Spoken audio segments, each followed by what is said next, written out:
Hi hello అందరికీ నమస్తే.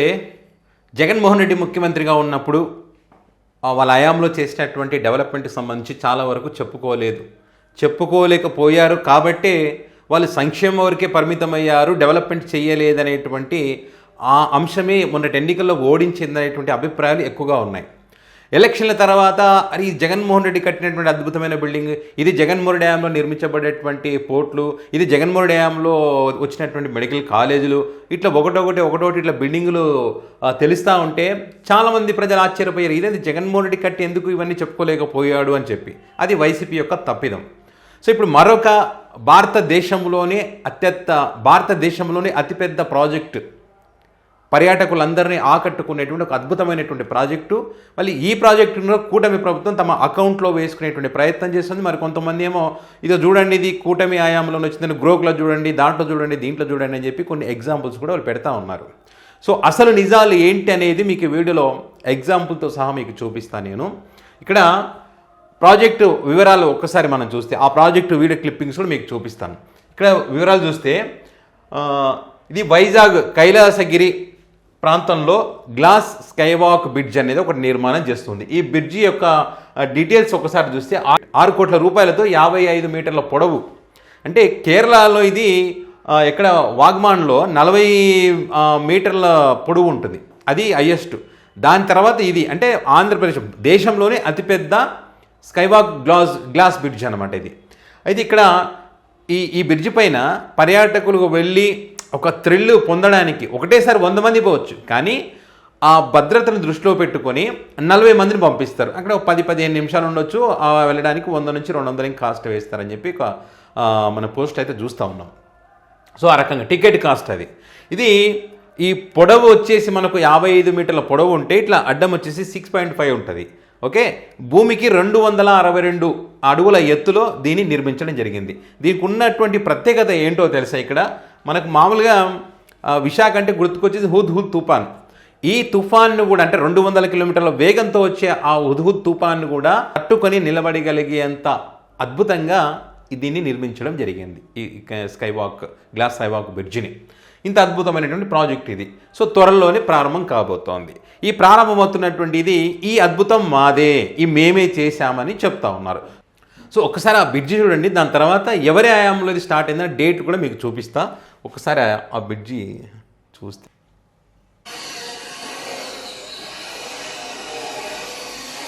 ఇది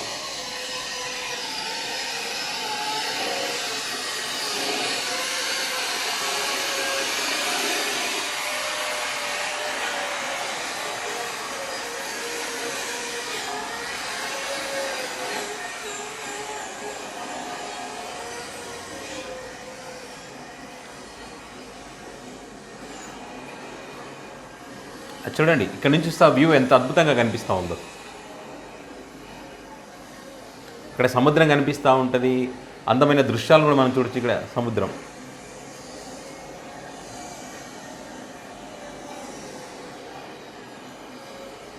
ఒక పర్యాటక కేంద్రంగా అద్భుతంగా తీర్చిదిద్దాలనే ఉద్దేశంతో ఇవన్నీ కూడా జగన్మోహన్ రెడ్డి గారు తీసుకున్నటువంటి నిర్ణయాలు.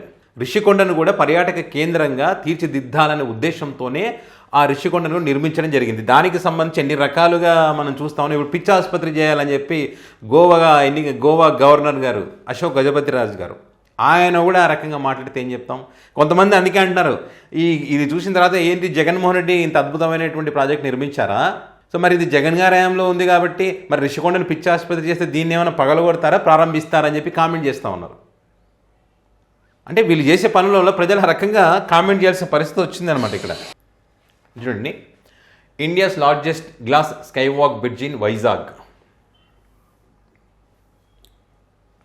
ద హిందూలో first skywalk glass bridge being developed in Visakhapatnam Kailasagiri, ఫిబ్రవరి 25వ తారీఖు 2024.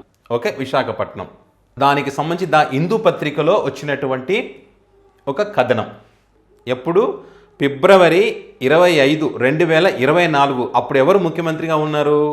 జగన్మోహన్ రెడ్డి గారు ముఖ్యమంత్రిగా ఉన్నారు. ఇది ఏప్రిల్ నెలలో కంప్లీట్ చేయాలి, అప్పటి వరకు కంప్లీట్ చేయాలని ఒక లక్ష్యంతో మరి సుమారుగా 6 కోట్ల ఖర్చుతో దీన్ని నిర్మించడం జరిగింది. ఇది వాస్తవం. ఇది కాదని చెప్పి ఇప్పుడు జగన్మోహన్ రెడ్డి గారు ఏం చేశారని చెప్పుకుంటారు, ఏం చేయలేదు కదా. అంటే నేనేమంటున్నానంటే ఎవరి హయాంలో ఏం జరిగిందనేది ప్రజలకు వాస్తవాలు తెలియాలి. ఎవరు ఏం చేసినా ప్రజల కోసమే చేస్తారు, కానీ చేసింది చెప్పుకోవాలి కదా. చెప్పుకోకపోవడం వల్ల నష్టపోయేటువంటి పరిస్థితి. ఇప్పుడు జగన్ గారు నష్టపోయారు కదా. వీళ్ళు ఏంటంటే మేమే చేసామనేటువంటి క్రెడిట్ వీళ్ళ అకౌంట్లో వేసుకుంటున్నారు. ఒకరు చేసిన పనిని ఇంకొకరు మేమే చేసామని ఎట్లా క్రెడిట్ తీసుకుంటారు? తప్పు కదా. ఎవరి క్రెడిట్ వాళ్ళకే దక్కాలి. కాబట్టి ఈ నిజం చెప్పేటువంటి ప్రయత్నం. కొంతమంది మేధావులు గ్రోకు చాట్‌జీపీటీ అంటున్నారు. మీరు కూడా ఎవరి హయాంలో ఇది ప్రారంభమైంది, ఏ ముఖ్యమంత్రి దీనికి రూపకల్పన చేశారని చెప్పి మీరు గ్రోక్లో కానీ అదేవిధంగా చాట్‌జీపీటీలో కానీ అడగండి. ఇక్కడ అడిగేటప్పుడు ఇప్పుడు విశాఖలో కైలాసగిరి ప్రాంతంలో ఏర్పాటు చేయబడ్డటువంటి స్కై వాక్ గ్లాస్ బ్రిడ్జి అని అడగండి.